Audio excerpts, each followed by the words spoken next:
அண்ணே இது என்னண்ணே? இதுவா கொய்யாப்பழம். கம்முங்க அண்ணே, ஒரு இளநீ விட்டுங்க. இந்த பாரா பண்றாரு 2 இளநீ வாங்கினா 1 இலவசமா. அப்ப 2ஆ சொல்றா. அப்ப 2 இளநீ விட்டுங்கண்ணே.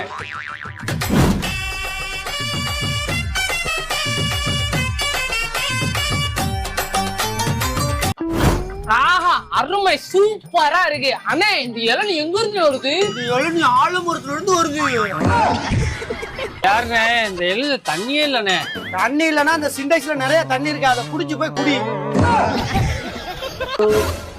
சரி புன்ராசே, நீ குடிச்சது காசு உள்ள இளநீ. மூர்த்தி நீ குடிச்சது காசு உள்ள இளநீ. நான் குடிச்சது ஃப்ரீ இளநீ. 2 பேரும் காசு கொடுத்துட்டு வீட்டுக்கு வாங்க, நான் போறேன். எங்க போறா? நான் குடிச்சதுதான் ஃப்ரீ இளநீ, நீங்க 2 பேரும் குடிச்சதுதான் காசு உள்ள இளநீ. டேய் யார ஏமாத்த பாக்குற? நான் குடிச்சதான்டா ஃப்ரீ இளநீ, நீங்க 2 பேரும் குடிச்சது காசு உள்ள இளநீடா. நான் குடிச்சதுதான் ஃப்ரீ இளநீ. நான் குடிச்சது